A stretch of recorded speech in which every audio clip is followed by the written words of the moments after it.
दोस्तों, इंसानों के जान के दुश्मन क्यों बन जाते हैं बाघ? एक रिपोर्ट के मुताबिक भारत में बाघों की कुल संख्या 3000 से कम है। ये विश्व की संख्या का लगभग 70% से अधिक है। देश में 52 टाइगर रिजर्व हैं। सबसे ज्यादा टाइगर MP, कर्नाटक, उत्तराखंड में पाए जाते हैं। लेकिन अक्सर हम खबरों में देखते हैं कि टाइगर के हमले में किसी की जान चली गई या कोई घायल हो गया। तो क्या सभी टाइगर आदमखोर होते हैं? जानने के लिए वीडियो को अंत तक जरूर देखिए और वीडियो को लाइक शेयर करें। अगर आप हमारे चैनल पर नए हैं तो हमारे चैनल को सब्सक्राइब जरूर कर दें। दोस्तों, नेटफ्लिक्स पर पिछले दिनों एक फिल्म शेरदिल रिलीज हुई। मजे हुए एक्टर पंकज त्रिपाठी मुख्य भूमिका में हैं। वह एक ऐसे मुखिया का किरदार निभा रहे हैं जो अपने गांव वालों की भूखमरी लाचारी से इतना बेबस हो चुका है कि अपनी जान की बाजी लगा देता है। इस फिल्म में दिखाया गया है कि इंसानों और जानवरों का संघर्ष कितना बढ़ गया है। जंगल के पास रहने के कारण जंगली जानवर उनकी फसलों को नष्ट कर देते हैं। मदद की गुहार लगाते लगाते मुखिया गंगा राम सरकारी सिस्टम से परेशान हो जाता है।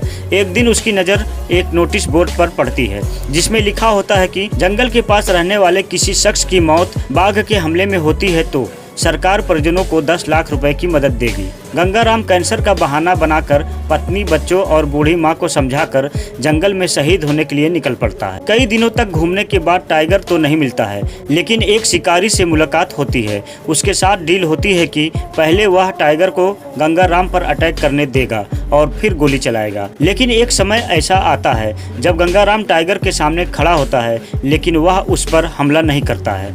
पीछे से शिकारी उसे बताता है कि यह बाघ नरभक्षी नहीं है। ऐसे में शायद आपके मन में भी सवाल उठे होंगे कि क्या सभी बाघ नरभक्षी नहीं होते हैं? अगर हाँ, तो जानते हैं कि कौन सा बाघ नरभक्षी होते हैं। दोस्तों, स्वाभाविक रूप से बाघ आदमखोर नहीं होते हैं। टाइगर और इंसानों में संघर्ष बढ़ा है। राजस्थान में रणथंभौर, मध्य प्रदेश में बांधवगढ़ और उत्तराखंड में कार्बेट का जिक्र करते हुए सबका मानना है कि आमतौर पर टाइगर इंसानों से बचते हैं। वे कोशिश करते हैं कि इंसान उन्हें देख न सकें। दोस्तों, बहुत सारे वीडियो में आपने भी देखा होगा कि रणथंभौर में रेंजर्स को जंगल में पैदल पेट्रोलिंग करते देखा गया है। उनके पास कोई हथियार भी नहीं होते हैं। जब उनसे पूछते हैं तो कहते हैं कि उन्हें कैट से डरने की जरूरत नहीं है। टाइगर मिलते हैं तो वे अपने रास्ते चले जाते हैं। कुछ इसी तरह का दृश्य फिल्म में भी दिखाया गया है कि गंगाराम टाइगर को उकसाने की काफी कोशिश करता है, लेकिन वह टाइगर शांत तरीके से उठता है और अपने अंदाज में वहां से चला जाता है। आमतौर पर टाइगर इंसानों पर हमला करने से बचते हैं। वे इंसानों को अपना भोजन नहीं समझते हैं। दरअसल एक टाइगर एक बार में औसतन 45 किलोग्राम मीट खाता है। इंसानों का औसत वजन 70 किलोग्राम होता है, जिसमें हड्डी और पानी आदि होती है। ऐसे में टाइगर के खाने के लिए कम ही मिलेगा। इस तरह से इंसान को मारने से टाइगर की भूख मिटने की संभावना कम रहती है और मांस की क्वालिटी भी टाइगर को नहीं भाती है। ऐसे में इंसान टाइगर की टारगेट लिस्ट में नहीं होते हैं। ऐसे में सवाल उठता है कि फिर वो टाइगर कौन होते हैं जो इंसानों पर हमला करते हैं? दोस्तों, समस्या तब शुरू होती है जब टाइगर या बाघ बूढ़ा हो जाता है और दूसरे जानवरों के साथ लड़ाई में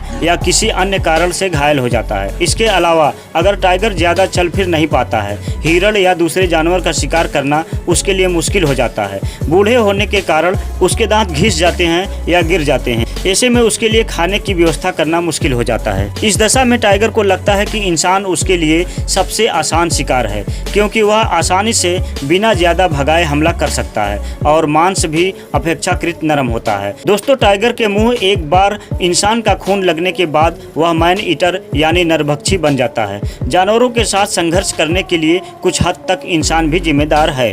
जंगल घटते जा रहे हैं। जंगली जानवरों के लिए उनका ठिकाना असुरक्षित होता जा रहा है और वे रिहायशी इलाकों की तरफ भाग रहे हैं। ऐसे में उनके हमले भी बढ़ जाते हैं। दोस्तों, आपको क्या लगता है, इंसान और टाइगर का अगर सामना हुआ तो क्या टाइगर इंसान को जाने देगा? हमें कमेंट में जरूर बताइए और अगर आप हमारे चैनल पर नए हैं तो हमारे चैनल को सब्सक्राइब जरूर कर दें।